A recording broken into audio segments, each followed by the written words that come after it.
శ్రోతలకు నా హృదయపూర్వక నమస్కారములు. మన శ్రోతలలో ముగ్గురు 3 రకాల ప్రశ్నలు పంపారు. ఒకటి, నేను ఇతరులకు మంచే చేస్తున్నా ఇతరులు మనకు హాని చేయటానికి చూస్తుంటే మనకు శాంతి ఎలా ఉంటుంది? ఇది ఒకరి ప్రశ్న. ఇది ఒక సోదరి పంపారు. ఇంకొకరు, శాంతిగా ఉండాలంటే ఎలా ఉండాలి తెలియచేయండి. ఇది ఒక సోదరుడు పంపారు. ఇంకొక సోదరు పంపిన ప్రశ్న, ఎంత ప్రాక్టీస్ చేసినా మనసు నిలవటం లేదు ఎలా? ఇది అంటే 3 ప్రశ్నలను ఒకేసారి ఎందుకు చదివానంటే ఇవి ఇంచుమించుగా ఒకలానే ఉన్నాయి. నేను ఇతరులకు ఎంత మంచి చేస్తున్నా ఇతరులు నాకు హాని చేస్తుంటే మనసుకు శాంతి ఎలా ఉంటుంది? శాంతిగా ఉండాలంటే ఏం చేయాలి? ఎంత సాధన చేసినా మనసు నిలవటం లేదు, ఏం చేయాలి, ఎలా? అన్నీ శాంతికి సంబంధించినవి. ఒక గురువు గారి దగ్గరికి ఒక శిష్యుడు జ్ఞానం నేర్చుకోవడానికి వచ్చాడు. సేమ్ ఇదే, మనసు నిలవటం లేదు, భౌతిక విషయాల్లో చాలా దుఃఖానికి లోనవుతున్నాను, ఎంత సంపాదించినా ఎన్ని చేసినా అటు కుటుంబాన్ని కానీ ఇటు మనుషుల్ని కానీ ఇటు నా మనసును కానీ నేను సంతృప్తి పెట్టుకోలేకపోతున్నాను. ఎప్పుడు మనసు పరుగు పెడతానే ఉంది, ఒక పక్క బాధలు. నేను ఇవన్నీ అటు బంధాలు వదులుకోలేకపోతున్నాను, ఇటు ఆ బంధాలను తృప్తిపరచలేకపోతున్నాను, ఎంత సంపాదించినా ధనం సరిపోవట్లేదు, నిత్యం రోజు ఇబ్బందులు బాధలే, ఎక్కడో మధ్య మధ్యలో అక్కడక్కడ చిన్న సుఖాలు కాసేపు, మళ్ళీ ఏమంటే బాధలే. తృప్తి అనేది కలగటం లేదు, ఏం చెయ్యాలి? ఆలోచించి ఒక గురువు గారి దగ్గరికి వెళ్ళి ఆశ్రమంలో జాయిన్ అయ్యాడు. అక్కడ చక్కగా రోజు ఆ గురువు గారు చెప్పే ఉపన్యాసాలు వింటున్నాడు. అక్కడ చెప్పేటువంటి అనేక రకమైనటువంటి ఆధ్యాత్మిక విషయాలు వింటూ అక్కడ చెప్పే సాధనలు చేసుకుంటూ ఆ గురువు గారితోనే చాలా కాలం గడిపాడు. అక్కడే ఉన్నాడు. ఇంచుమించు సంవత్సరాలు గడిచిపోయినాయి. అయినా ఇతనికి లోపల ఉద్వేగాలు ఆగలేదు, బాధలు ఆగలేదు.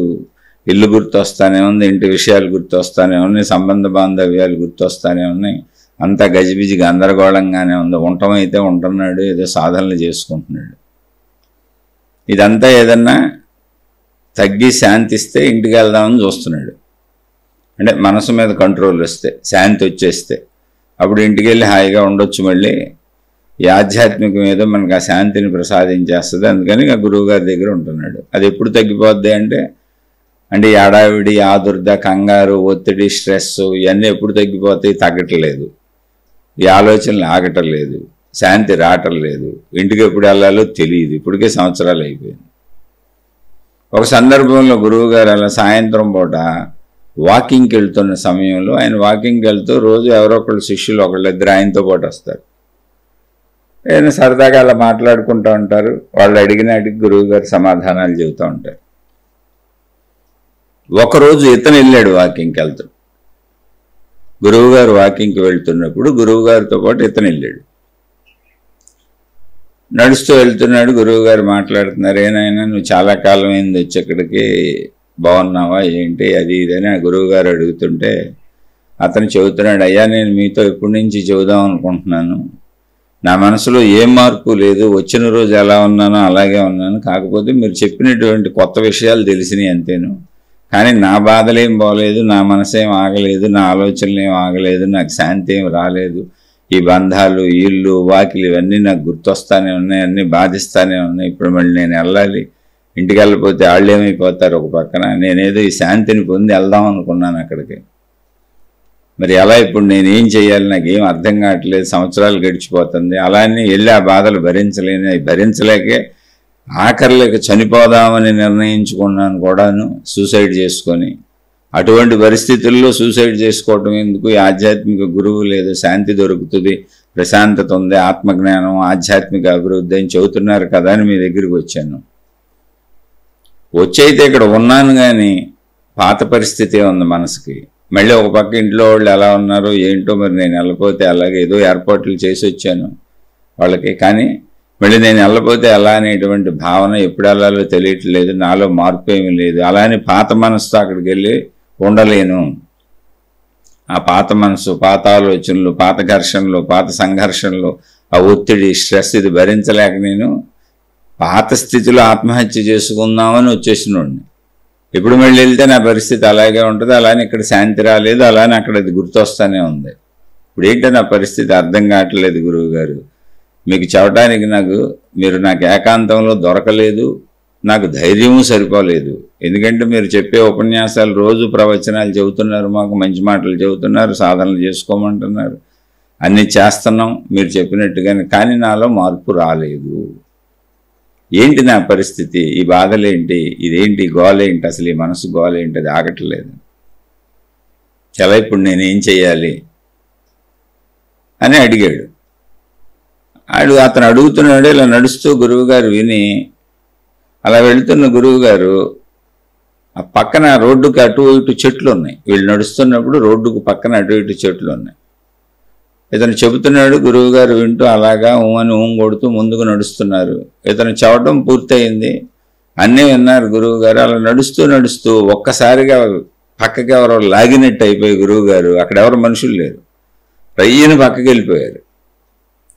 వెళ్ళిపోయి ఆ పక్కన ఉన్నటువంటి చెట్టుని కౌగిలించుకున్నారు. అది చూస్తే ఎలా ఉందంటే చెట్టు ఆయన్ని ఆకర్షించి లాగేసి కౌగిలించుకున్నట్టుగా ఉంది. అంత ఫోర్స్కి వెళ్ళిపోయారు. అంటే శిష్యుడు చూశాడు, బలంగా చెట్టుని పట్టుకున్నారు గురువుగారు కౌగిలించుకొని. దూరం నుంచి చూస్తే చెట్టు ఆయన్ని లాగేసినట్టుగా ఉంది. ఇతను పరిగెత్తుకెళ్ళి ఏమైంది గురువుగారు, ఏమైంది గురువుగారు అన్నాడు. గురువుగారు కాసేపు మాట్లాడలేదు. అలా బలవంతంగా 2 కాళ్ళతో 2 చేతులతో, కాళ్ళు కూడా చెట్టుకు వేసేసారు, మెలేసేసి పెట్టేసుకొని అలా 2 కాళ్ళు 2 చేతులు చెట్టుకి అలా మెలివేసేసి పట్టుకొని ఆలాడుతున్నారు.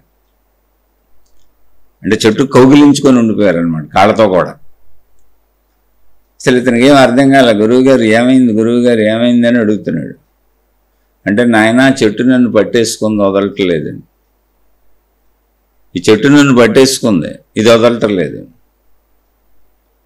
అంటే అదేంటి చెట్టు పట్టుకోవటం ఏంటని చూశాడు. చూస్తే గురువుగారే చెట్టును బలంగా పట్టుకున్నారు, కాళ్ళతో కూడా బలంగా పట్టుకున్నారు. గురువుగారు మీరు చేతులతో కాళ్ళతో బలంగా పట్టుకున్నారు దాన్ని, మీరు ఆ చేతులు వదిలేయండి, ఆ కాళ్ళు వదిలేయండి. అంటే లేదు నాయన చెట్టు నన్ను వదలటలేదు, చెట్టు నన్ను వదలటలేదు అంటున్నారు గురువుగారు.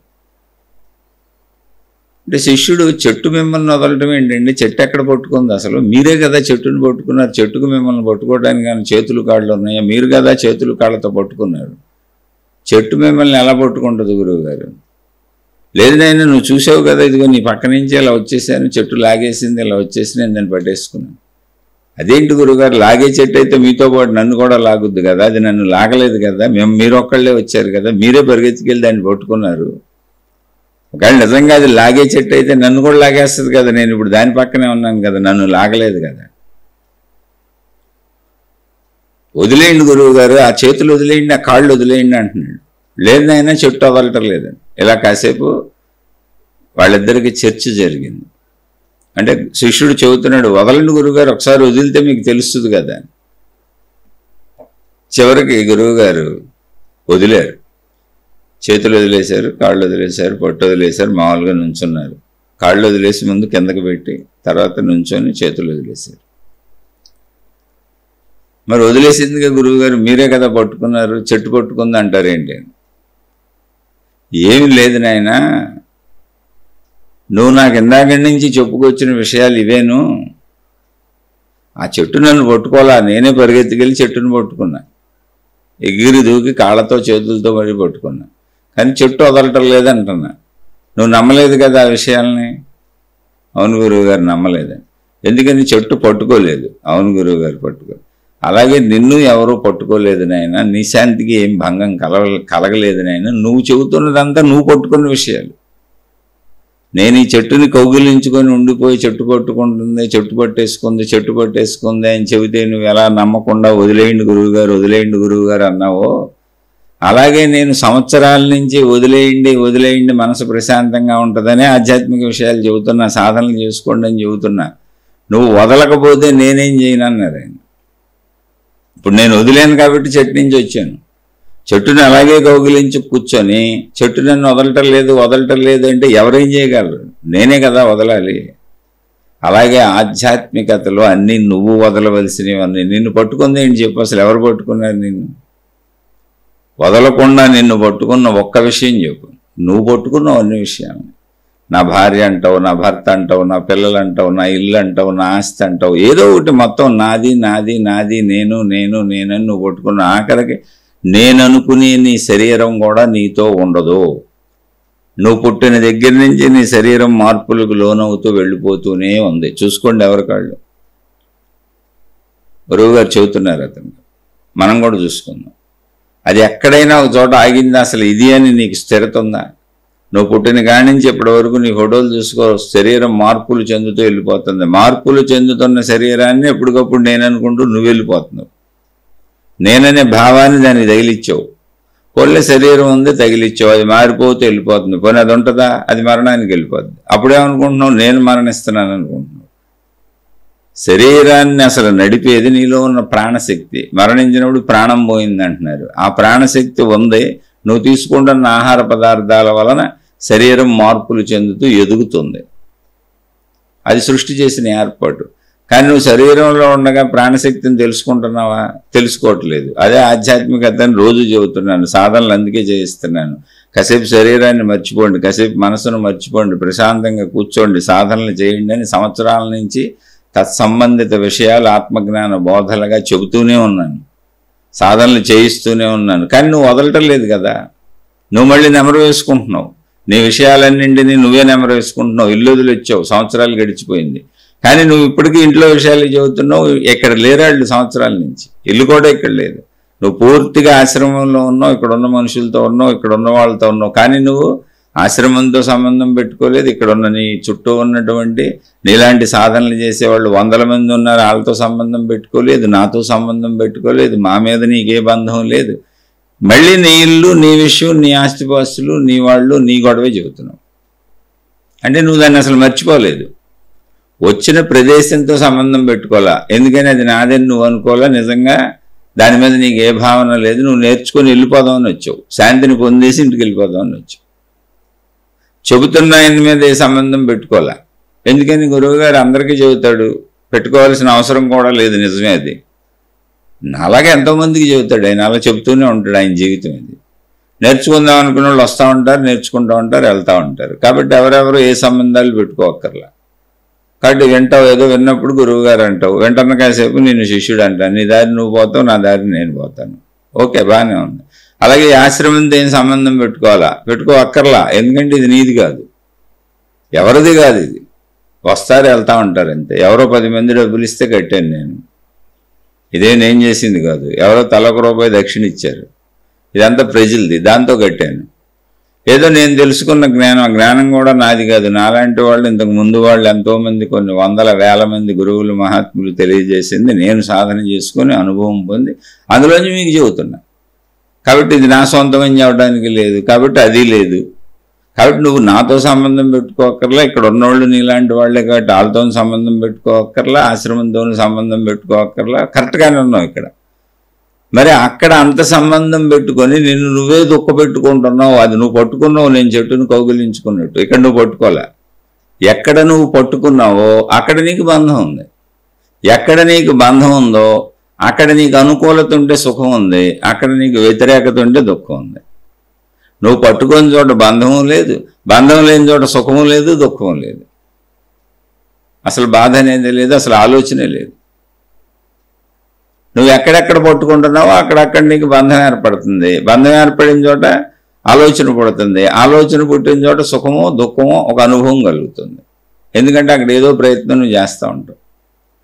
కాబట్టి దీనిని ఎలా మలుచుకోవాలి, దీన్ని ఎలా వదులుకోవాలి అనేది నీ చేతిలో ఉంది. ఎంత వదులుకోవాలి, ఎలా వదులుకోవాలి. చెట్టు కాబట్టి నేను వదిలేయగలిగాను.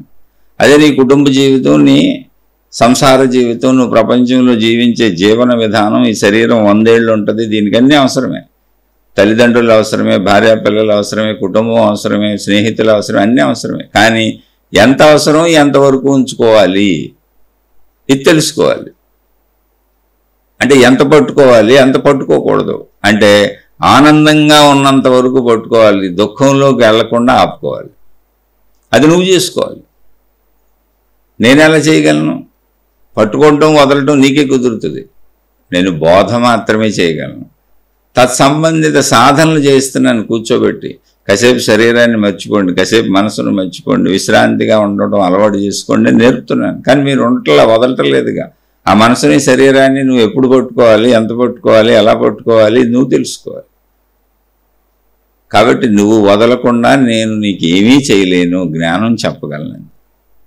ఇది గమనిస్తే ఇప్పుడు ఇందులో మన ప్రశ్నల్లో మొదటి ప్రశ్న, నేను ఇతరులకి మంచి చేస్తున్నా, వాళ్ళు మనకి హాని చేస్తుంటే మనశ్శాంతి ఎలా ఉంటుంది అంటే, అసలు ఇతరులు అంటే నేను కాక పక్క వాళ్ళు ఎవరు, కుటుంబ సభ్యులు, స్నేహితులు, బంధుమిత్రులు ఉంటారు, ఇంకెవరుంటారు? నేను మంచి చేస్తున్నా వాళ్ళు నాకు హాని చేస్తున్నారంటే రకరకాల మనుషులు ఉంటారు.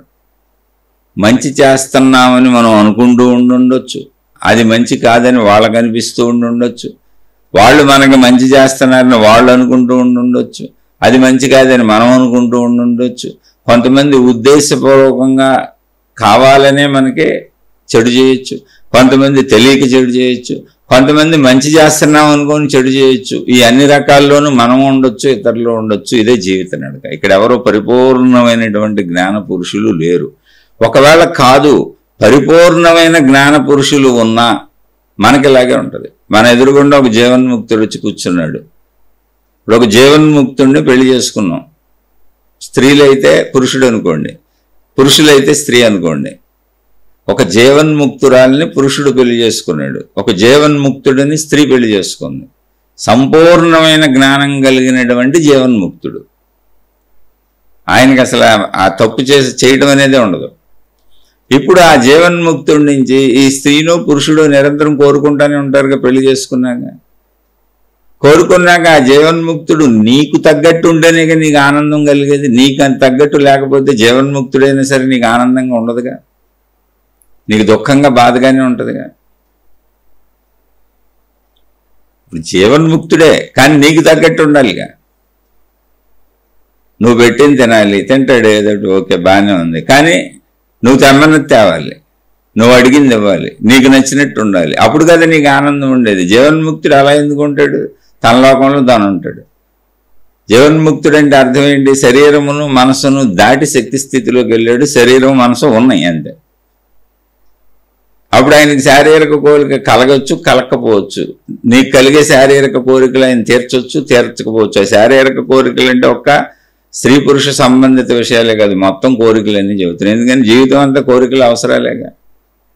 నీకు తిందామనిపించినప్పుడు ఆ జీవన్ముక్తుడు ఆయన జీవన్ముక్త స్థితిలో శక్తి స్థితిలోకి వెళ్ళిపోయి ఉండొచ్చు. ఆయనకి తిందామని అనిపించకపోవచ్చు, మళ్ళీ దేహస్థితిలోకి వస్తేనే వస్తుంది. అప్పుడు కూడా నువ్వు నాకెందుకు ఈ జీవన్ముక్తుడని వదిలిపెట్టి వెళ్ళిపోతావు, ఖచ్చితంగా వదిలిపెట్టి వెళ్ళిపోతాం. ఎందుకో తెలుసు, ఆయన ఎప్పుడు ఆత్మస్థితిలో ఉంటాడో, ఎప్పుడు శరీర స్థితిలోకి వస్తాడో, ఎప్పుడు మనోస్థితిలో ఉంటాడో, ఎప్పుడు ఏం చేస్తాడో అది ఆయనకి తప్ప ఎవరికి తెలియదు. ఎందుకని ఆయన ఆ మూడు స్థితులు తెలుసుకున్నాడు. శరీర స్థితి తెలుసు ఆయనకి, మానసిక స్థితి తెలుసు ఆయనకి, ఈ శరీరాన్ని మనసుని నడిపే శక్తి స్థితి అనంత ఆత్మస్థితి తెలుసు ఆయనకి. ఆ స్థితిలోకి వెళ్ళిపోయాడంటే నేను పురుషుడిని కాబట్టి అలా పురుషుడు వాక్యం వాడుతున్నా. స్త్రీలు పురుషుడు మీ భర్తగా ఊహించుకోండి జీవన్ముక్తుడిని. అలాగే పురుషులు ఒక జీవన్ముక్తురాలైన స్త్రీ మీ భార్యగా ఊహించుకోండి. ఇప్పుడు మీరు పొద్దున్నే ఆఫీస్కో పనులకో వెళ్ళాలి, ఆమె జీవన్ముక్తురాలైనటువంటి స్త్రీ అనుకోండి ఊరికనే. ఆవిడ అసలు పొద్దున్నే లేస్తుందో లేవదో మనకు తెలియదు. జీవన్ముక్తి స్థితిలో రాత్రి అంతా తన్మయత్వంలో ఆ లీనతలో అలా ఉండిపోయి కాలం తెలియక, పగలకి రాత్రికి భేదం తెలియక ఇప్పుడు నిద్రపోతుందేమో పొద్దున్నే. అలాగే నీ శారీరక కోరికలకు సహకరిస్తుందో లేదో తెలియదు, నువ్వు అడిగిని తెస్తుందో లేదో తెలియదు. అసలు వృత్తి వ్యాపార ఉద్యోగాలకో లేకపోతే ఇంటి పనులకో వంట పనులకో చేస్తుందో చేయదో తెలియదు. ఎందుకంటే అనంతాత్మశక్తి భావనలోకి వెళ్ళినప్పుడు దేహభావన ఉండదు, మనోభావన ఉండదు. ఏ మనోభావంలోకి దేహభావంలోకి దిగితే తప్ప ఈ కార్యాలు చేయటం కుదరదు. అందుకని మీకు తెలియదేమో, జీవన్ముక్తుడితో అసలు ఉండలేరు మీరు. గురువులు మహాత్ముల దగ్గర బోధలకు మాత్రమే శిష్యులుగా ఉండగలుగుతున్నారు తప్ప కుటుంబ సభ్యులుగానో సొంత వాళ్ళగానో బంధువులుగానో ఉండటం మీ వల్ల కానే కాదు. దేవుడితో కూడా అంతే. దేవుణ్ణి మీరు ఒక విగ్రహంగానో ఫోటోగానో పెట్టుకొని పూజించుకొని నిరంతరం మీ కోరికలు చెప్పేసి అక్కడ నమస్కారం పెట్టి వెళ్ళిపోవడానికి కుదురుతుంది తప్ప, ఒక దేవుడు మీకు సమస్తంగా మీ భర్తలా, మీ భార్యలా, మీ తల్లిలా, మీ తండ్రిలా, మీ కొడుకులా, మీ కూతురులా, మీ స్నేహితుడిలా మీతోనే ఉండి మీకు నచ్చినట్టు అన్ని పొరపాటును కూడా చేయడు. అయితే దేవుడిని అక్కడ మీరు రూపంలో పెట్టుకొని మీరే పెట్టుకున్న రూపం కాబట్టి మీరు ఎన్ని చెప్పుకున్నా ఆయన రెస్పాండ్ అవ్వడం కాబట్టి గొడవ లేదు. అలా మీరు మీకు ఒక గురువుని మీ భర్తలా, మీ భార్యలా, మీ స్నేహితుడిలా, మీ అన్నలా, మీ తమ్ముళ్ళ, మీ కొడుకులా, మీ కూతురులా చేయమని చేస్తాడేమో, పొరపాటును కూడా చేయడు. మీరు పొర్లి దండాలు పెట్టి కాళ్ళ మీద పడి దక్షిణలు ఇచ్చి దేవుడు అనుకొని ఇంటికి వెళ్ళిపోతున్నారు అంతే. అందుకనే ఇదంతా ఆధ్యాత్మికత మీకు అద్భుతంగా గురువులు మహిమాత్ములుగా కనపడుతున్నారు. ఇంట్లో వాళ్ళందరూ, చుట్టూ ఉన్న వాళ్ళందరూ, స్నేహితులు, మీకు ఉపయోగపడేవాళ్ళు, మీతో కలిసి బతికేవాళ్ళందరూ మీకు అశాంతి పాలు చేసేసేవాళ్ళ కనపడుతున్నారు. మీరు ప్రాక్టికల్గా ఆలోచిస్తే ఒక దేవుడితో కానీ, ఒక జీవన్ముక్తుడితో కానీ, ఒక గురువుతో కానీ, వాళ్ళు స్త్రీలైనా పురుషులైనా ఒక మహాత్ముడితో కానీ మీరు ఉండటం కుదరదు. ఉండాలంటే మొత్తం మీ అన్ని వదిలేసుకొని వాళ్ళలా ఉండాలి. భిక్షాన్నం తీసుకొని ఎంత తిని ఎక్కడో చెట్లు పొట్ల కింద బతికారు. మీరు అసలు గురువులు మహాత్ములు అనేవాళ్ళని ఒక్కసారి, నేను ఎవరిని విమర్శించట్లా, ప్రాక్టికల్గా ఆలోచించి చూడండి. వాళ్ళు ఆశీర్వదించటం అనే పని తప్ప ఎవరికైనా ఏ రూపమైన భౌతికంలో సహాయం చేశారా? డబ్బులు ఇవ్వగలరా? మీకోసం సంపాదించి వృత్తి వ్యాపార ఉద్యోగాలు చేసి మీకు డబ్బు సమకూర్చగలరా? మీకు అనారోగ్యాలు వస్తే మీతో పాటు కూర్చొని హాస్పిటల్లో ఉండగలరా? మీ ఇంట్లో మీ భార్య, మీ భర్త మీకు అన్నీ చేసినట్టు, మీతో సహకరించినట్టు, మీ కోరికలు తీర్చిపెట్టినట్టు, మీ పక్కనే ఉండి జీవితం మొత్తం నీతో ఉంటానన్నట్టు ఉండగలరా? అవన్నీ నువ్వు భావించుకుంటావు. దేవుడి దగ్గర, గురువు దగ్గర భావనే. వాళ్ళు ఉండరు, వాళ్ళ పనులు వాళ్ళు చేసుకెళ్ళిపోతుంటారు.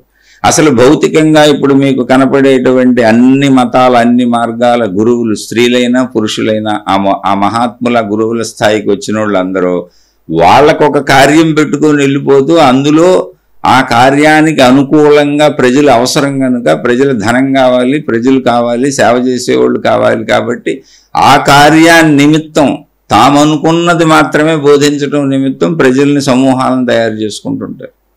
మళ్ళీ అక్కడ కావాల్సింది వాళ్ళకి ప్రజల డబ్బులే. అంటే ఇది ఎందుకు చదువుతున్నా, నేను వాళ్ళు విమర్శించట్లా. ప్రాక్టికాలిటీ మర్చిపోబాకండి. ఎక్కడో శాంతి ఉందనుకోబాకండి. శాంతి నీ లోపల ఉంది. నువ్వు నిజంగా మీ ఆయనతో, మీ ఆవిడతో కాకుండా ఒక గురువుతో ఉండాల్సి వస్తే, నువ్వు నిజంగా మీ తల్లిదండ్రులతో కాకుండా ఒక గురువుతో ఉండాల్సి వస్తే, అది స్త్రీలైనా పురుషులైనా, నువ్వు విపరీతమైనటువంటి వినయముతో నీ సర్వస్వము వదిలేసి వాళ్ళ కనుసైగలకు అనుగుణంగా నువ్వు నడిచేలా ఉంటేనే అక్కడ ఉంటావు. అలా గురువులతో ఉన్న వాళ్ళందరూ ఇప్పుడు అలా ఉన్నోళ్లే. మళ్ళీ ఇంటికి వెళ్ళి పెళ్ళాం పిల్లలతో పోటాడుతూ ఉంటారు. ఎందుకనంటే గురువులు గొప్పవాళ్ళు, మహాత్ములు, దేవుళ్ళు అనుకుని కోరికలు తీరుస్తారనుకొని, ఆశీస్సులు ఇస్తారనుకొని, సర్వం సమకూరుస్తారు అనుకుని అంటున్నారు. భార్య, భర్త, పిల్లలు, కుటుంబ సభ్యులని కానీ నా బాధ్యతలు వీళ్ళు నన్ను పీడించేస్తున్నారని అనుకుంటున్నారు. కానీ మీతో 100 ఏళ్ళు ఉండేది వీళ్ళే. మీరు భ్రమపడుతున్నారు. అందుకని మీకు అశాంతిగా ఉంది. వీళ్ళతో ఎందుకు అశాంతిగా ఉందంటే వీళ్ళందరి దగ్గర నుంచి మీరు ఆశిస్తున్నారు. గురువు దగ్గర, ఓ మహాత్ముడి దగ్గర వాళ్ళకి నచ్చినట్టు ఉంటున్నారు. ఇప్పుడు మీకు నేను ఉపన్యాసాలు చెబుతున్నా, ఈ ప్రవచనాలు నేను చెప్పే మీరు వింటున్నారు. అందరూ నాకు ఏదో నమస్కారం బొమ్మ పెడతారు. ఏ ప్రశ్న వేసేవాళ్ళు ఏదో పాపం ఒక నమస్కారం బొమ్మే పెడతారు. ఎందుకని? నేనేదో మంచివాడిని మీరు అనుకుంటా ఉంటారు. కాదు, నా కుటుంబ సభ్యులు నాతో చాలా ఇబ్బంది పడుతుంటారు, నేను నా కుటుంబ సభ్యులతో చాలా ఇబ్బంది పడుతూ ఉంటాను. ప్రాక్టికల్గా ఆలోచించండి. శ్రీరామచంద్రుడు ఎన్ని కష్టాలు పడ్డాడు. ఆయన భగవద్ అవతారం. అందుకే రామాయణం చదవాలి. ప్రాక్టికాలిటీ ఉంటుంది జీవితంలో. సంసారాలు ఇలాగే ఉంటాయి, కుటుంబాలు ఇలాగే ఉంటాయి. మనుషులు అసలు ఆలోచించి సర్దుకోవటం నేర్చుకోవాలి. ఇప్పుడు ఒక కుటుంబ జీవితంలో ఒక తల్లి, తండ్రి, భార్య, భర్త అందరూ మనుషులే. అందరికీ అన్ని అవసరాలు ఉంటాయి, అందరికీ అన్ని కోరికలు ఉంటాయి, అందరికీ అన్ని రకాలు, మనకేం కావాలో అన్ని రకాలు వాళ్ళందరికీ కావాలి. వీటిని ఒకళ్ళకొకళ్ళు ఇచ్చిపుచ్చుకుంటూ సమన్వయంగా జీవించటం శాంతి తప్ప, నాకు నిరంతరం శాంతి లేదు, నేను శాంతిగా ఉండాలంటే ఏం చేయాలి అనేదానికి అసలు అర్థమే లేదు. శాంతి అంటే ఒక విశ్రాంతి స్థితి, ఆలోచన ఆపేయటమే. ఆలోచన ఆపటం కుదరదు. ఎందుకు కుదరదు అంటే మొత్తం నువ్వు శరీరంతో ఉన్నావు, ప్రపంచంలో అవసరాలు ఉన్నాయి, ఆహారం తినాలి, ఈ శరీరానికి అన్ని సమకూర్చుకోవాలి, అది దానికి తోడు మళ్ళీ కోరికలు ఉన్నాయి, మనసు తయారైంది, అది కదులుతూనే ఉంటుంది. ఇక్కడ జ్ఞానంతో ఆలోచించాలి. అందరూ నాలాంటి వాళ్ళే. పాపం వాళ్ళకి తగ్గట్టు వాళ్ళకి తెలిసినట్టు వాళ్ళు ప్రవర్తిస్తున్నారు, నాకు తగ్గట్టు నాకు తెలిసినట్టు నేను ప్రవర్తిస్తున్నాను. ఇక్కడ మనం సర్దుకోవాలి.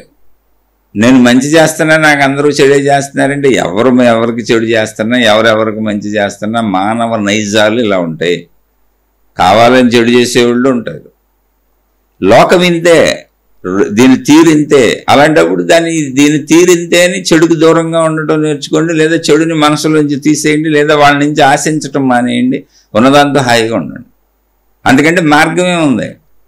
మీరు గురువుల దగ్గరికి దేవుళ్ళ దగ్గరికి వెళ్ళినప్పుడు ఎలా ఉంటున్నారు చూడండి. వాళ్ళు చెప్పిందే తప్ప అసలు మీదేమైనా చెల్లుద్ది అక్కడ. పైగా వినయంగా విధేయతలతో గంటల గంటలు ఎదురు చూసి ఎంత వినయ విధేయతలతో ఉంటారో, అసలు మీ సొంతం మీ నేను మొత్తంగా వదిలేసుకొని ఉంటారు వాళ్ళ దగ్గర. అదే కుటుంబ సభ్యులు బంధువులు మళ్ళీ స్నేహితులు వచ్చేటప్పటికి మొత్తం నేను విజృంభించేస్తుంది, వీళ్ళందరి మీద పెత్తనాలు చేసేద్దామని. ఎక్కడ కూడా నేను వదిలేయండి, శాంతిగానే ఉంటుంది. ఎవరు మిమ్మల్ని ఏమీ పిక్కు తినేయరు. అది మనోభావన. నేను వాళ్ళని భరించలేకపోతున్నాను అనేది మనోభావన.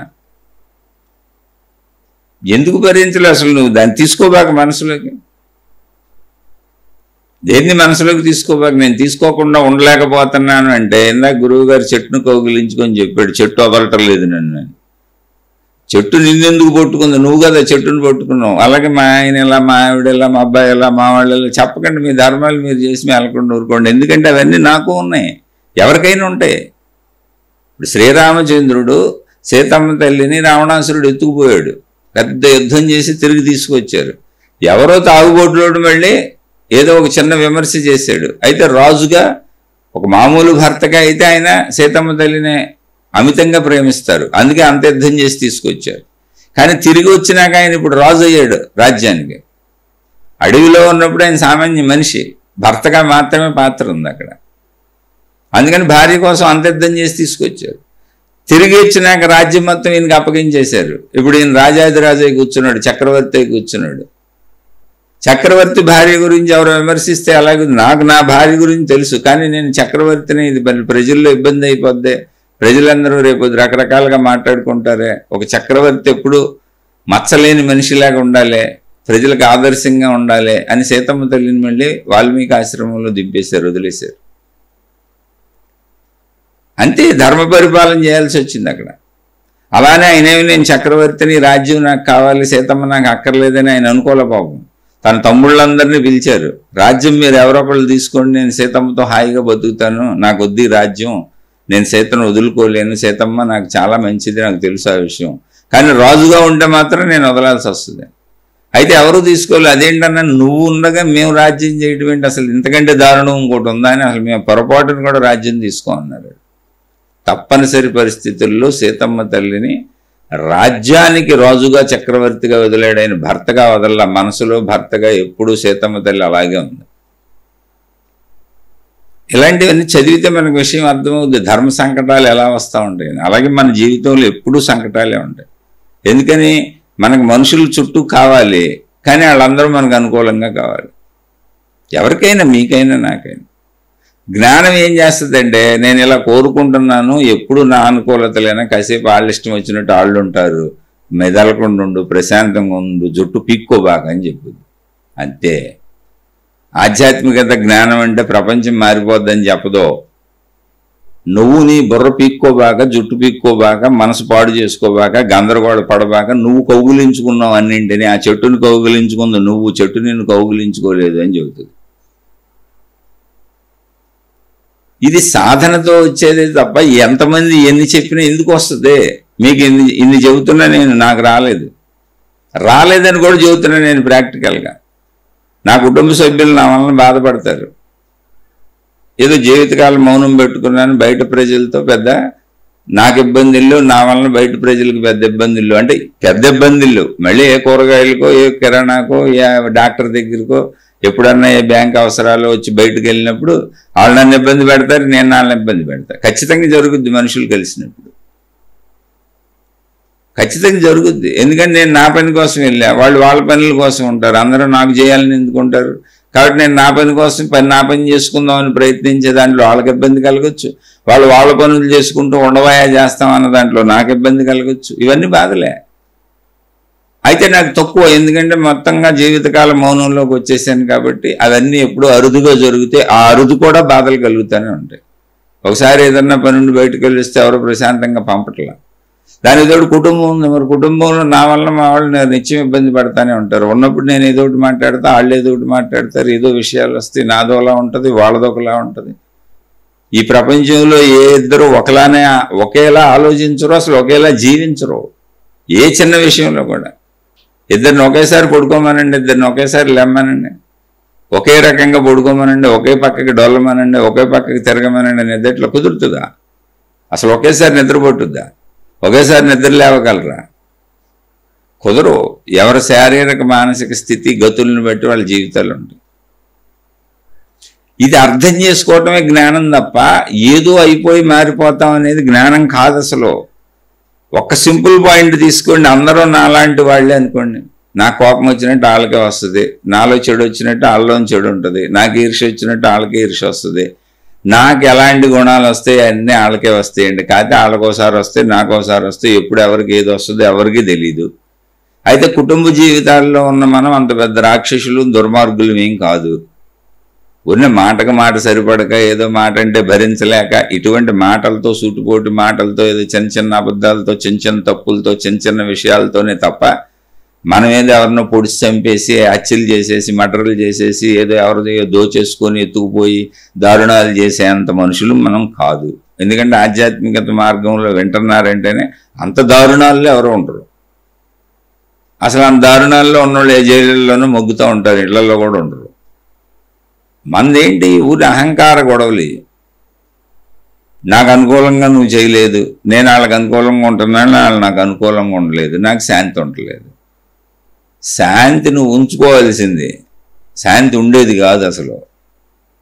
శాంతి అంటే ఏమి లేదు, ఆ విషయాలను నేను వదిలేయగలిగితే శాంతిగా ఉంటాను.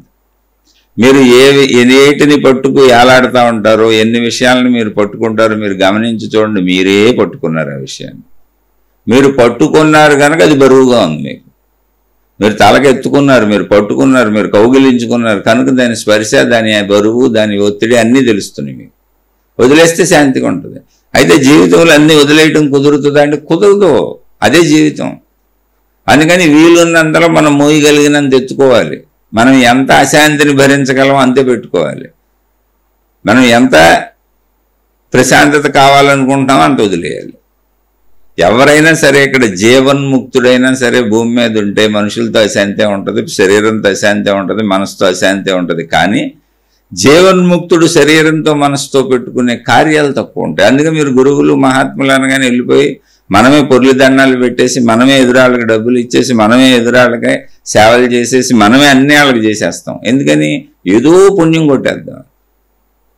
వాళ్ళ దగ్గర అసలు నేను ఉండదు. అందుకు చెబుతున్నా, వాళ్ళకి అన్నీ మనమే చేస్తాం. వెళ్ళి ఓ దేవుడి గుడికి వెళ్ళి అన్నీ మనమే చేస్తాం. ఓ గురువు మహాత్ముడు మహాత్మురాల దగ్గరికి వెళ్ళి అన్నీ మనమే చేస్తాం. వాళ్ళ పోషణ కూడా, వాళ్ళ తిండి తిప్పలు పోషణ కూడా ప్రజలే చేస్తారు. కాకపోతే ఒకళ్ళు పర్మనెంట్గా చేయకపోవచ్చు. తలకు రూపాయి ఇస్తుంటేనే అన్నీ నడుస్తున్నాయి. మరి అక్కడ మనదంతా వదిలేసుకొని అక్కడ నేను వదిలేసి ఉండగలిగిన వాళ్ళం ఇక్కడ ఎందుకు ఉండలేకపోతున్నాం ఈ మనుషులతో అంటే, అక్కడ ఏదో లాభం వస్తుంది, వాళ్ళ ఆశీస్సులతో హాయిగా ఉంటాం, శాంతి వచ్చేస్తుంది అనుకొని వెళ్ళాం. శాంతి ఎలా వస్తుంది? నువ్వు అనుకుంటే శాంతి వస్తుంది, నువ్వు వదిలేస్తే శాంతి వస్తుంది. నువ్వు విషయాన్ని వదిలేయాలి. అయితే విషయాలను వదిలేసి ప్రపంచంలో బతకడం కుదరదు. కాబట్టి ఏం చేయాలి? అందరూ నాలాగే ఉంటారు.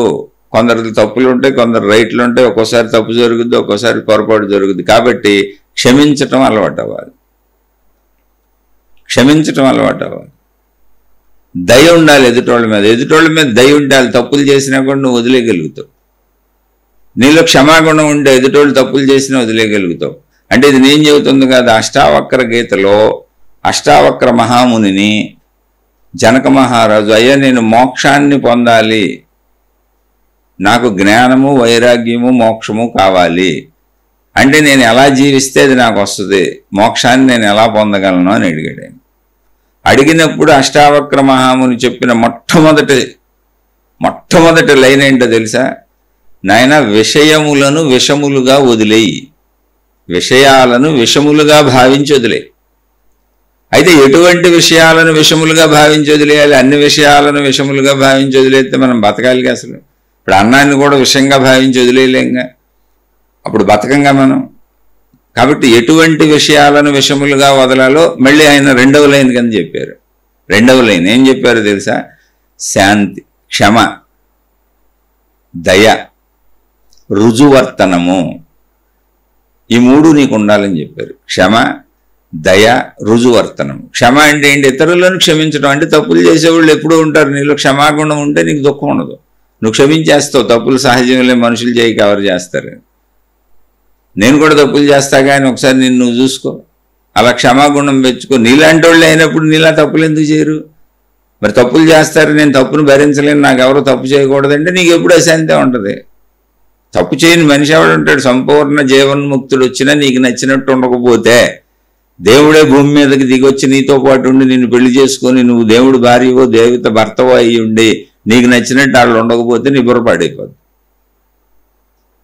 ఇప్పుడు నిన్ను పెళ్లి చేసుకుని ఏ దేవుడో దేవతో నేను వెళ్ళి వాళ్ళని ఆశీర్వదించి వస్తాను, వీళ్ళని ఆశీర్వదించి వస్తాను, వాళ్ళు నన్ను పిలుస్తున్నారు, వీళ్ళు నన్ను పిలుస్తున్నారు, నేను ముందు వెళ్ళిపోవాలి, నేను భక్తవత్సలుని భక్తవత్సరాలని అని వెళ్ళిపోతున్నారు అనుకో, నీకు నచ్చదు.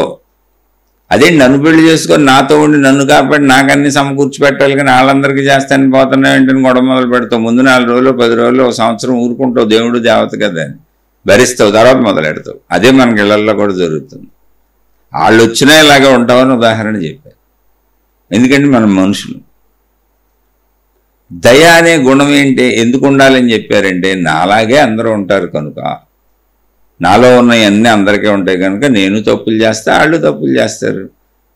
వదిలే, మనిషి అన్నాక చిన్న చిన్న తప్పులు చేయకుండా ఎందుకుంటారు, మోసాలు చేయకుండా ఎందుకుంటారు. ఇప్పుడు ఆటో ఎక్కాం, 20 రూపాయలు దానికి 60 రూపాయలు తీసుకున్నాడు ఆటో, అడిగాడు, మనకు తెలీదు, ఏం చేస్తావు? వదిలే. కొంతమంది ఉంటారు అలా. ఇప్పుడు ఆ 40 రూపాయల కోసం బుర్ర పీకేసుకోవటం ఎందుకు, వాటితో గొడవ ఎందుకు, గోల ఎందుకు, కొట్టుకోవటం ఎందుకు, తిట్టుకోవటం ఎందుకు? ముందు మనం 60 అన్నాడు, 60 అనే ఎక్కాంగా మనం. కానీ అంత దగ్గరైనా మనకు తెలియదుగా, అందరూ 20 తీసుకుంటారని. ఇప్పుడు తర్వాత బాధపడిపోవటం ఎందుకు? సింపుల్ అంతే. నాకు నిజంగా జరిగిన సంఘటన ఉంది, నాకు తెలుసు. ఒక ఊరికి ఆంధ్ర బ్యాంక్ మేనేజర్ గారు ట్రాన్స్ఫర్ అయ్యాడు. చాలా చిన్న పల్లెటూరు అది. అది మా ఊరే, ఊరిని పేర్లు చెప్పట్లేదు, మా తాతయ్య గారు. అక్కడ సెంటర్ ఉంటుంది, పెద్ద సెంటర్. ఆంధ్ర బ్యాంక్ ఆ సెంటర్లోనే ఉంటుంది. ఆ సెంటర్ చాలా పెద్దది, మొత్తం ఊరంతటికంటే ఒక 20-25 ఊళ్ళకి, చుట్టుపక్కల వాళ్ళకి ఆ ఊరే పెద్దది, అదే సెంటర్. చాలా షాపులు ఉంటాయి, అంటే కనీసం ఒక 500-600 షాపులు ఉంటాయి. అంటే 25-30 గ్రామాలకి గ్రామం సెంటర్ ఇక్కడే ఉంటుంది. మిగిలిన గ్రామాల్లో ఏమి ఉండవు, అందరూ ఇక్కడికే వస్తారు. అక్కడ ఒక ఆంధ్ర బ్యాంక్ ఉంది. ఆంధ్ర బ్యాంక్ మేనేజర్ ట్రాన్స్ఫర్ అయిపోయి కొత్త మేనేజర్ వచ్చాడు. కొత్త మేనేజర్ గారు వచ్చి బస్సులో దిగాడు, బస్సులోంచి కిందకి దిగాడు. పక్కన రిక్షాలు ఉన్నాయి, రిక్షాలు వెళ్ళి అమ్మడ పడుతూ ఉంటారు, తీసుకెళ్తామని. అలాగే మేనేజర్ గారిని అడిగారు.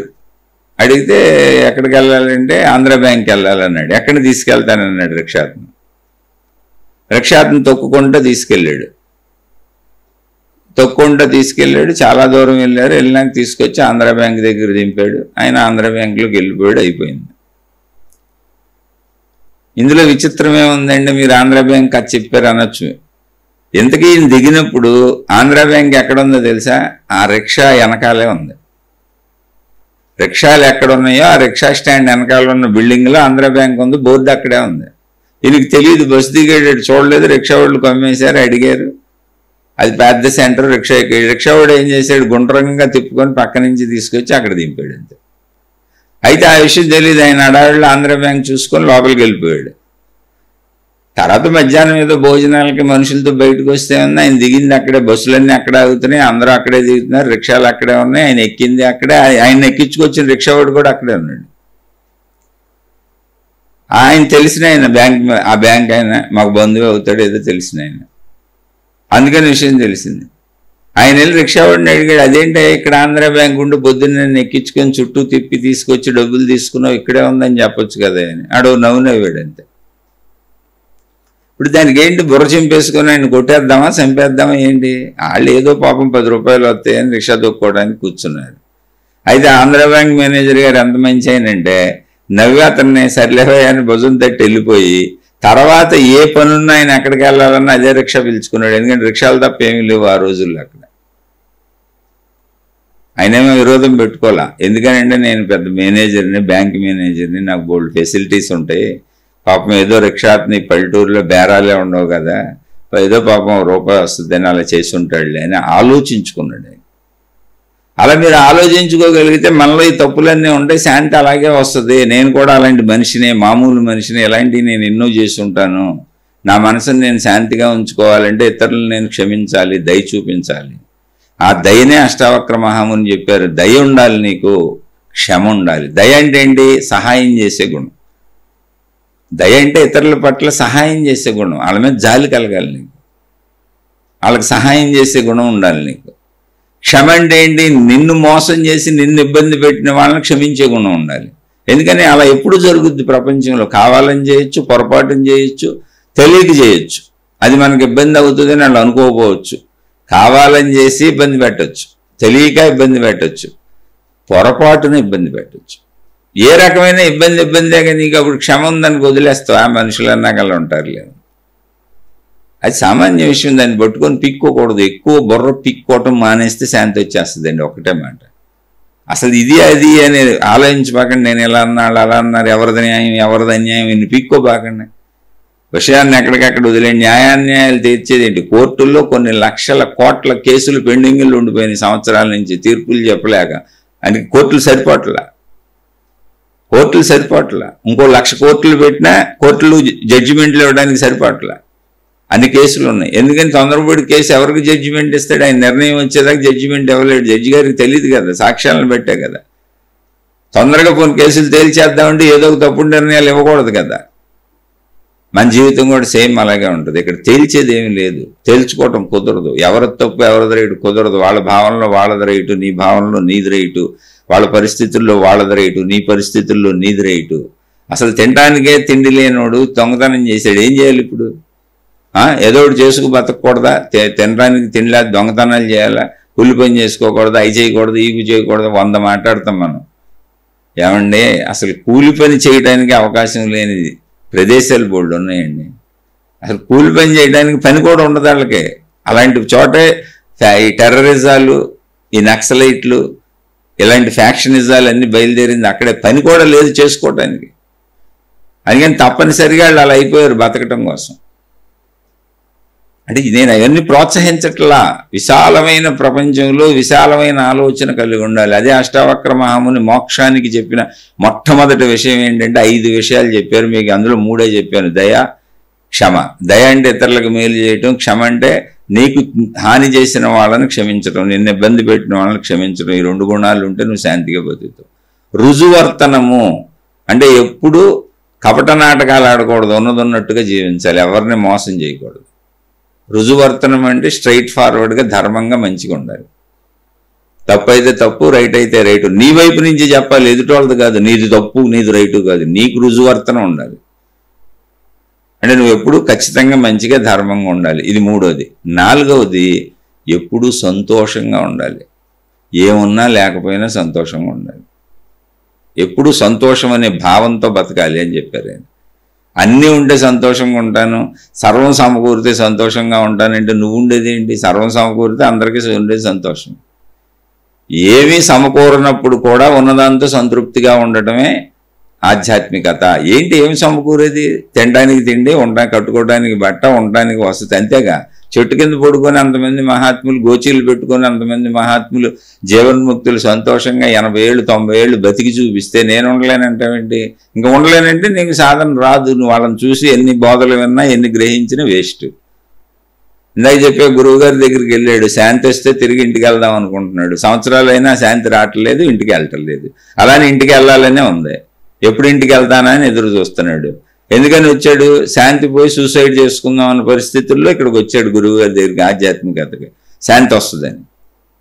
శాంతి వస్తే ఇంటికి వెళ్ళి బతికేద్దాం అనుకుంటున్నాడు. మళ్ళీ శాంతి రాలేదు కనుక వెళ్తే మళ్ళీ చచ్చిపోతానేమో, ఎందుకంటే ఇందాక అంతకుముందు వచ్చేటప్పుడు చచ్చిపోయే ప్రయత్నాలు చేసి ఇక్కడికి వచ్చాను కదా అని వెళ్ళటానికి భయపడుతున్నాడు. కానీ వెళ్ళాలనే ఉంది. అదే అక్కడే ఉంటాం, అందులోనే ఉంటాం, దాన్నే పట్టుకుంటాం, దాన్నే కౌగిలించుకుంటాం. కానీ అది నిరంతరం నాకు అనుకూలంగా ఉండాలనుకుంటాం. ఎదుటోళ్ళు మనుషులు కదా, ఎదుటి వాళ్ళు కూడా నా అలాంటి మనుషులే అనుకుంటే దయ వస్తుంది, క్షమ వస్తుంది, రుజువర్తనం వస్తుంది, సంతోషం వస్తుంది. మోసం చేశారు, ఇబ్బంది పెట్టారు, నవ్వుకో. ఏదో అప్పుడప్పుడు ఈ గ్యాస్ బండ్లు తెచ్చేవాళ్ళని వాళ్ళని వీళ్ళని వస్తుంటారు. ఏదో ఒక్కొక్కసారి ఏమాత్రం అవకాశం దొరికినా కొంచెం రేట్ ఎక్కువ చెప్పి తీసుకెళ్ళిపోతూ ఉంటారు. నవ్వు వస్తుంది పాపం. ఏముందో 50 రూపాయలకి 100 రూపాయలకి వాళ్ళ జీవనం అది. దాంతకంటే దొరకట్లేదు. అబద్ధం చెబితే తప్ప వాళ్ళకి చిన్న మోసం చిన్న అబద్ధం చెబితే తప్ప 100 రూపాయలు ఎక్కువ రావట్లేదు. అలా అందరూ ప్రపంచంలో అందరూ తక్కువ స్థాయిలో ఉన్న వాళ్ళందరూ అలాగే ప్రవర్తిస్తూ ఉంటారు. అది డబ్బు విషయాల్లో మనకు కనపడుతుంది. మన కుటుంబ సభ్యుల్లో కూడా అలాగే ఉంటారు. ఒక ప్రేమ విషయంలోనో, ఒక అభిమానం విషయంలోనో, ఒక అహంకారం విషయంలోనో, వాళ్ళకి కోరిక అవసరం విషయంలోనూ అబద్ధం చెబుతారు. అది పెద్ద అబద్ధమని పెద్ద మోసమని ఎందుకు అనుకుంటున్నావు? వాళ్ళకి కాసేపు హాయిగా ఉండడానికి నీతో అబద్ధం చెబితే హాయిగా ఉంటామని చెప్పారు. ఎవరు హాయి వాళ్ళు ఎత్తుక్కుంటున్నారు అంతే తప్ప అందరిలో తప్పులు ఎత్తుకుతే వెళ్తే అసలు ఒక్క మనిషి కూడా నీకు దొరకడు నానేవాడు. ఇక్కడ అందరూ నాలాంటి మనుషులే అనుకుంటే మొత్తం మనుషులందరూ నీ వాళ్ళే అవుతారు. ఇక్కడ శాంతి, అది శాంతికి మార్గాలు. దయ, క్షమ, శాంతి. శాంతి కాదు, దయ, క్షమ, రుజువర్తనము, సంతోషము. ఎప్పుడు నువ్వే సంతోషంగా ఉండాలి అంతే. అయి ఉంటే సంతోషం, ఇవి ఉంటే సంతోషం కాదు. తర్వాత సత్యము అని చెప్పారు. అత్యంత ఇంపార్టెంట్. నువ్వెప్పుడూ సత్యంగా జీవించాలి, సత్యము కోసం జీవించాలి. అసలు సత్యం ఏంటి? నేను ఈ శరీరం, ఈ మనసు, ఈ బతకడం ఇవన్నీ ఓకే. అసలు ఎందుకు వచ్చాను ఇక్కడికి? ఎందుకు చనిపోతున్నాను? అసలు ఈ సృష్టి సత్యం ఏంటి? నా జీవన సత్యం ఏంటి? ఆ సత్యాన్ని నేను తెలుసుకోవాలి అని జీవించాలి. అదే మోక్షం. ఆ సత్యము ఈ 4 గుణాలు 5తో కలిపి నువ్వు ఉంటే ఎప్పుడు శాంతిగానే ఉంటావు. శాంతిగా ఉండటానికి దయా, క్షమ, రుజువర్తనము, సంతోషము, సత్యము, ఈ 5 గుణాలు ఆచరించటమే శాంతిగా ఉండటానికి మార్గం తప్ప మనుషుల నుంచి ఆశించి నాకు శాంతి వస్తుంది అనుకుంటే ఎప్పటికీ రాదు. ఇంకో సోదరు అన్నారు, ఎంత ప్రాక్టీస్ చేసినా మనసు నిలవటం లేదని. అసలు నిలవందే మనసు. మనసు అంటే ఏంటి? నిలిచేది కాదు, నిలవనది. ఎందుకని చైతన్యం, అది కదులుతూ ఉంటుంది. కానీ మీరు గమనించండి, మనసు నిలవటం లేదు అనేది మనకి ఇబ్బందికర విషయాలలో, బాధల్లో, ఇబ్బందుల్లో, కష్టాల్లో, చెడులో అయ్యో మనసు నిలవట్లేదని బాధపడుతున్నాం. కానీ ఆనందంలో, సంతోషంలో, సంతృప్తిలో, సుఖాల్లో, భోగాల్లో కూడా మనసు నిలవట్లే. అడితో కదులుతూనే ఉంది. కానీ అప్పుడు అది మనకు బాధ అనిపించట్లేదే, అవి కావాలనిపిస్తుందే. అప్పుడు కూడా కదలేకలేగయ్యి. ఇక్కడ మనసు కాదు, మనం బాధలు వద్దనుకుంటున్నాం, వ్యతిరేకతలు వద్దనుకుంటున్నాం, నెగిటివ్లు వద్దనుకుంటున్నాం. నువ్వు ఎంత సుఖాలు కోరుకుంటావో, ఎంత అనుకూలతలు కోరుకుంటావో, అంత వ్యతిరేకతలు, అంత బాధలు నువ్వు ఖచ్చితంగా అనుభవించి తీరవలసిందే. ఈక్వలెంట్గా ఉంటాయి. ఎందుకని? నువ్వు కోరుకుంటున్న దాన్ని బట్టే రెండవది వస్తూ ఉంటుంది. నువ్వు ఒకటి ఇంత పర్సెంటేజ్ కోరుకున్నావు కావాలని, రెండవది అంత పర్సెంటేజ్ బోనస్గా వస్తూ ఉంటుంది. సుఖానికి దుఃఖం బోనస్, అంతే. ఎప్పుడు అంతే, మార్పు కుదరదు. పగలకి రాత్రి బోనస్, రాత్రికి పగల బోనస్, అన్నీ తిరగబడతా ఉంటాయి. మరి సుఖానికి దుఃఖం బోనస్ అని దుఃఖం ఎంత ఆగిపోదు, దుఃఖానికి సుఖం బోనస్. అందుకని ఇది అర్థం చేసుకొని నువ్వు కోరుకుని తగ్గించుకో. అన్నిటిని గట్టిగా పట్టుకోపాక, వదిలేయటం నేర్చుకో. ఆటోమేటిక్గా శాంతి వస్తుంది. అయితే సంపూర్ణ శాంతి వస్తుందా? శరీరం ఉన్నంతకాలం సంపూర్ణ శాంతి ఎప్పటికీ రాదు. నువ్వు దయతో, క్షమతో వదిలేస్తూ ఉంటే అప్పటికి ఆ విషయానికి శాంతి వస్తుంది. మళ్ళీ నువ్వు ఎన్నింటిని ఎప్పుడు వదలగలుగుతావో అప్పుడు అన్నింటికి ఆ శాంతి వస్తూ ఉంటుంది. శాంతిగా ఉండటానికి మార్గం నేను వదలటం, నన్ను నేను మార్చుకోవటం, నన్ను నేను గమనించుకోవటం, అందరూ నాలాంటి వాళ్లే అని అనుకోవటం తప్ప ఇంకొక మార్గము లేదు, రాదు, కుదరదు. ఆలోచించి చూడండి. నేను చెప్పిన నా సొంత విశ్లేషణలు మీకు ఏదైనా నచ్చి ఉపయోగపడితే తీసుకొని ఆచరించండి. ఒకవేళ నచ్చలేదు, సరిగ్గా చెప్పలేదంటే నన్ను క్షమించి వదిలివేయండి. శుభమస్తు. మరల మరొక కొత్త శీర్షికతో కలుసుకుందాం. మీకు, మీ కుటుంబ సభ్యులకు మేలు చేకూరుగాక.